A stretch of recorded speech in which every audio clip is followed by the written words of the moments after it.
Welcome to House TV. This is your host, Cassandra House, with Chats with Cass, the podcast, where we talk about mindset and heartset on all things belief, leadership, and life. I truly believe that anything is possible if you believe. And so I'm so excited that you're here because I want to be your human-sized permission slip to believe in yourself. Anything is possible together because if I can, you can. Hello and welcome to this week's episode with Chats with Cass. I am so honoured to be coming to you live from truly, to be honest, a little bit of a road trip right now. And no, I'm not driving, so we're all safe. But I have come into this really profound next chapter of my life, and I'm so grateful for every single thing that's led me up until today. So I've had the most amazing mentors, the most amazing coaches, been a part of the most amazing companies, had the most incredible jobs, and it's all led me on this really specific journey to becoming more and really stepping into that, what I preach of that truest, highest, grandest vision you hold for yourself. Because so many times in life, we get stuck. We settle, we commit to staying somewhere forever, even though it doesn't serve us. And at the end of the day, we look back and our life actually isn't of a high quality. And I'm here to call you to a higher standard, to stop surviving and start thriving, and stop trying to convince yourself that things are going to change for you, because you know what? No one is going to change your life. No one's coming to save you. You really need to be powerful enough to step into your greatness, have the courage to jump, to leap, to actually create the life that you love. Because I've been in, situations where I see so many people unhappy with where they are, unhappy with their paychecks, unhappy with their purpose, their passion, their level of impact, and they are in a delusion of pretending that they love it and saying that they are going to change, but they don't. So I'm here to call you to a higher standard. So I want to welcome you to this week's episode. Today I'm going to be talking about the art of being an observer of life and the people around you. So if you've ever studied my 7 levels of energetic leadership, which is something that I talk about in my book, the very highest level of leadership from an energy perspective is being the observer of the observer. And that's actually an even higher level than what I'm going to talk about today. That's a level where you're actually spending your time observing yourself and your actions and the world around you. And that really resonates with this. But first of all, we need to be observer of things outside of us. And then I'm going to do an episode next on that highest final level. But today it's all about observing your life and the people around you. So have you ever found yourself sitting in a park or in a coffee shop, just people watching and wondering what their lives might be like? Or seeing people's situation or their lack of success and wondering, I wonder what they did to choose that. Or have you ever been in a situation where you feel like you're on the outside looking in? Being an observer can be a powerful tool in understanding the world around us. And really, in this episode, we're going to explore why that is. So firstly, let's talk about what it means to be an observer.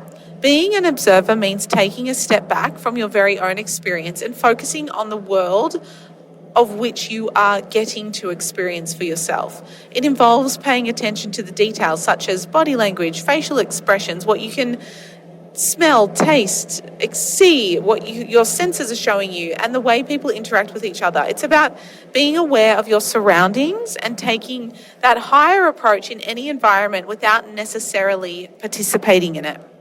So being an observer can bring many benefits. For instance, it can help you gain a better understanding of human behavior by paying attention to how people act. You can start to pick up on patterns and understand why people do the things they do. And remember this, everything that someone does is either an act of love or a cry for love. And, in this world, as things get challenging as we head into this winter, I'm constantly seeing a lot of people operate out of fear and scarcity and worrying about a lack of abundance, when actually it's not what's happening that is the problem. It's their level of development and healing that is the problem. And that's what we need to go in and heal. We need to find time, all individually, to go and heal that place inside of you that thinks there's not enough success to go around and thinks that fear and a cult-like mentality is okay, because it's not. So it's a fact that, certain individuals, certain places, bosses, companies sometimes will try and control people just for their own gain. And they'll manipulate people to actually think that they need to be operating in a place of fear and worry as opposed to that abundance and freedom, which, that's why we're here. We're here to connect. We're here to experience all the things of this amazing world. And so I want to call you to a higher standard and start observing yourself. Start observing your thought patterns. Start observing how people are operating around you, because sometimes when you do, you realize that it's not okay, and you'll actually realize that your own behavior and thought patterns are actually not okay either, and they're actually leaning into the field of manipulation and bullying. And that's what I'm here to change, and I'm here to call leadership and leaders to a higher standard and be one of abundance and not operating in this fear-like mentality, preaching one thing and actually behind the scenes doing the exact opposite, which I have so many examples where I've got exact evidence of that in my phone that I've been, either received or seen from other people, where people will pretend that they're all light and love and all of that, but actually they're not. And that's why their checks are low. That's why their friendship groups are small. That's why they don't have the impact, and they're actually not living that truest, highest, grandest vision that they thought they would be by this time in their life or this time in their career.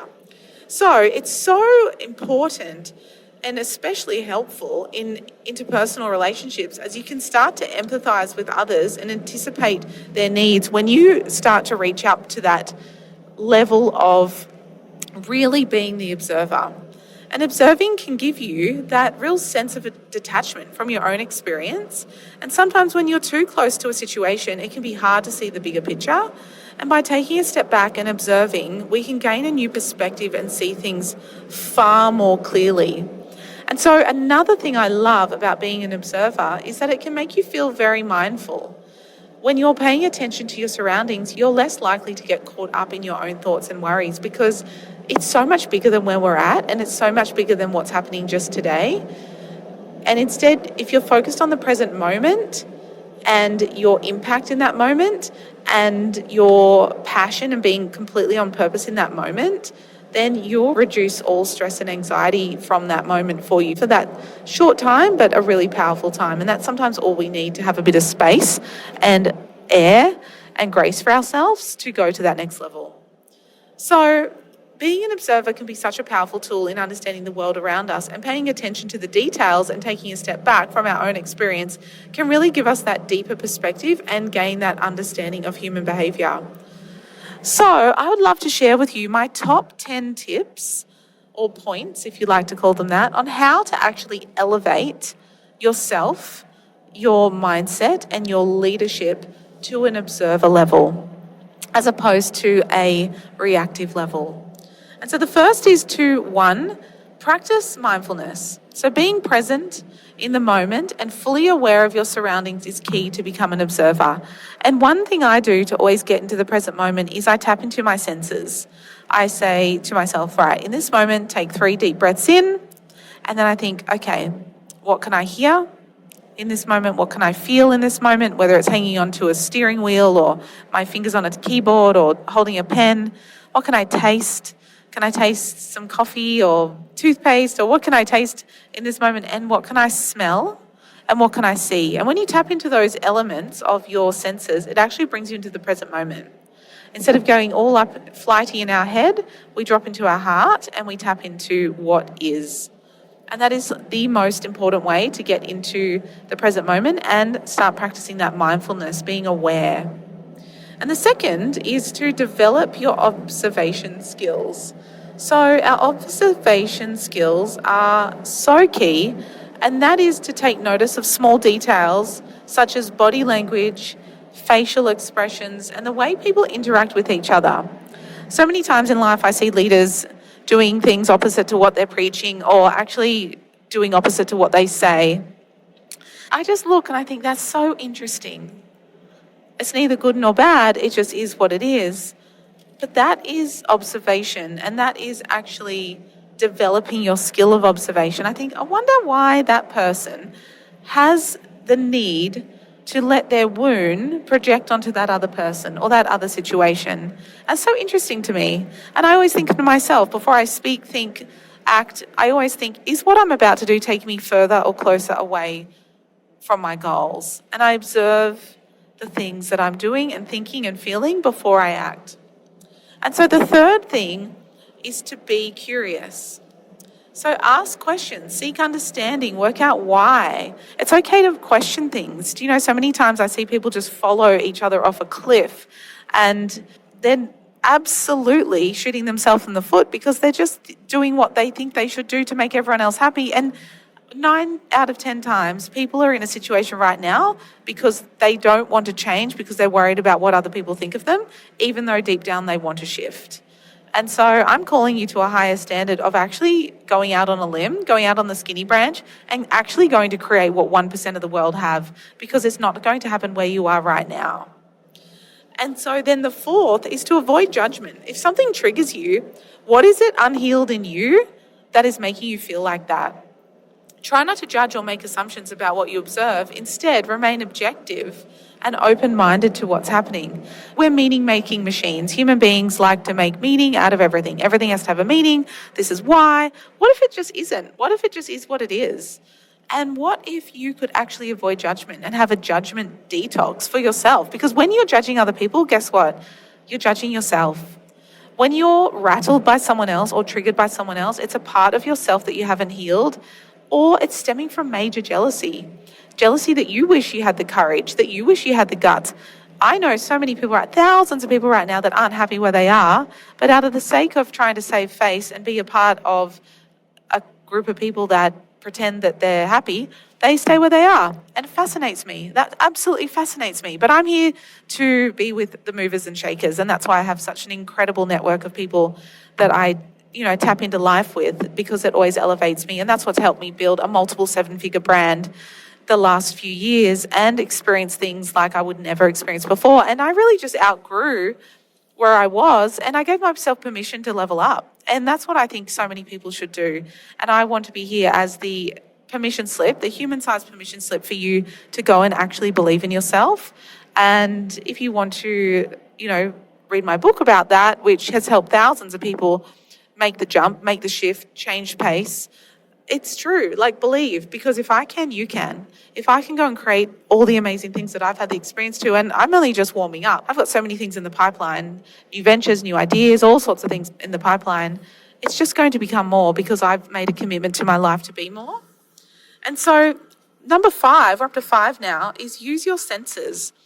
Pay attention to what you see, hear, smell, and taste and feel in all moments. So not just mindful in the one moment, be aware all the time. What if you could live your life applying what I said in the beginning, but all throughout the day?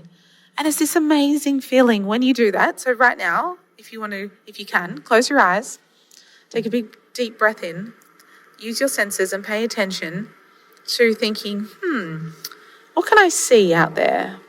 What can I see? What are my eyes experiencing? What can I see? The 5 senses are the most powerful tool that we have to bring into that present moment, but also operate from an observer level throughout the day. The second is, what can I hear? Can you hear the buzzing of my aircon or phone vibrating, or can I hear the diffuser? What can you hear? What can you smell? What can you taste and feel? And they're the 5 things you want to go through all the time, but you want to live in that place because it's so powerful. Number 6 is jot down notes of your observations so that you can remember them later and refer back to them. So sometimes we learn from what we experience, but sometimes we learn from what we observe. So there's so much to be learnt in observation. Also, it will showcase you what you're needing to heal. So if you're observing something and it triggers you, puts you off, whatever it is, what is that showing you? What is that observation gifting you with? Because observation really is a gift, and that's the amazing thing about it. Number 7 is practice empathy. try to put yourself in other people's shoes and understand their perspective. So many times we don't agree with what other people do. We don't have to. It's none of our business. What people think of you is really nothing to do with you. It's their own story, their own perspective. And from a little baby, they've been putting on perspective goggles like we all have. Like, my paradigms, my perspectives shift how I see things and experience things. And I could experience one thing and my brother, for example, could experience the exact same thing. And we both have a whole different perspective and paradigm around that. So practice empathy, because you know what? You're not anyone else and no one is you. So if you were to all think the same and be the same and do the same, that there'd be something wrong, right? Practice empathy and put yourself into other people's shoes and understand their story, their backstory, and why they've led to being here. And at the end of the day, it all comes down to the worthiness wound. Every single thing that someone does either stems out of complete love or out of a past childhood worthiness wound. And I go into my book about that as well, healing the worthiness wound, because it will free you. It's the most liberating thing you'll ever get to experience. And I encourage you to do that chapter of my book, because that is the ticket to having it all. If you're self-sabotaging, if you're never really getting to your goal, you're getting caught up in the drama, you're all the things like that, if you're having any of those experiences, it's because your worthiness wound is exposed and you need to learn how to live with it, not heal it completely, but actually know how to nurture it. And that is the secret to the successful in the world. They know how to operate, live, and succeed despite their worthiness wound, and not have life and success in spite of it. And so the way that you go to another level is it's all to do with what you see and what you experience. And so seek diverse experiences. Expose yourself to different people, cultures, and environments. I see so many people playing small and incomes are so far down and everyone's like, it's all fine, we'll just get through this, it's a bad season, there's up and downs in business. No, what if you really needed to grow? What if you were the actual thing that was holding you back? And instead of using excuses and justifying, complaining and blaming of, it's just a time in business, it's just an area down in life, it's just a winter coming. What if it was actually you were the person that needed to change? You were the variable that could shift and have massive success right now. So seek diverse experiences, because you know what? You are only the level of the 5 people you hang out with. And if your paycheck is more than the 5 people that you're hanging out with, you need a new circle, because you'll never, ever expand that. And that's what I want to inspire you to really level up and shift and change and grow, because so many times we're looking around thinking, why is life not different? But you're associating with people that are just like lesser or the same as you, where you need to be the smallest fish in the pond. So stay curious. That's the next one. Always be on the lookout for new things and observe and learn from them. I love going to new events, new places, conventions, experiences, new towns, hotels, restaurants, because it shifts my perspective and experience, and I'm able to observe new. And when you observe new, you grow. So I want you to see your observation muscle like a muscle at the gym that you want to work and grow and let get stronger, and really observe a new way of life for yourself. I don't use Instagram or social media to actually scroll. I use it to expand my vision, my horizons. And I use Google, I use real estate websites to expand my level of perception, and I use travel as my number one tool to do that. So what are you using each day that expands your observation muscle? And so as we grow and seek these new curious things, we actually develop as a person, and you are only ever going to be the sum of the experiences you had and the people you met. Fact, that's it. The experiences you had and the people you met. Now, experiences can come in real life. They can always also come from online, but the people you meet can come from the people you meet or the books you read. So you also meet people through books and audios and podcasts and things like that, and you are only the sum of those 2 things. So you want to make sure those 2 things are really serving you to the higher level. And then number 10, my secret sauce to all things is practice consistency. Consistency is the secret weapon of the successful, and becoming an observer takes time and effort. So make it a regular practice in your daily life to observe and learn from the world around you, because so many times in life we have the chance to compound our behavior, compound our success, compound our experiences but we let our emotions take ourselves out of the game. Like right now, I see so many people looking sideways in their businesses. Focus is the number one skill of the successful. And so is your focus on point? Are you looking in your own lane, staying in your lane, or are you looking sideways and being, preoccupied with everyone else's life? And so I want to call you in all regard after those 10 points to go to that next level. And you're deserving of it. You're worthy of it. You're worth it. And I want you to be able to say, oh my goodness, I am actually killing it in my business. I'm so successful. My stats, income, commissions, growth, volumes are always growing. I am obsessed with my love life. I love my family life. I have freedom. I have choices. I am an entrepreneur in my own right, and I call the shots. And I want you to level up and actually create more for yourself and call yourself to a higher standard in all regards, because I am so done and tired of seeing great people play small and settle and never really get to where they're deserving to be. And I'm here to change that. So that's it from me. Chats with Cass on this beautiful day. I love you all my heart. I believe in you. I believe that you are deserving of the truest, highest, grandest vision you hold for yourself. And my friends, that starts being created right now. So let's make a commitment to each other. Let's reinvent ourselves once and for all together. I'll see you soon. Big love from me. Thank you for tuning in to House TV Chats with Cass. Please rate, subscribe, and share. And I would love if you left a 5-star review. You can find me on Instagram at CassandraHouse_ or Chats with Cass. Please tag me, tag your friends, and tag anyone this episode could help. I cannot wait to see you next week, where I believe in you and your life and your mission even more so you can achieve what you want. And I'll see you on the next episode. Thanks for listening.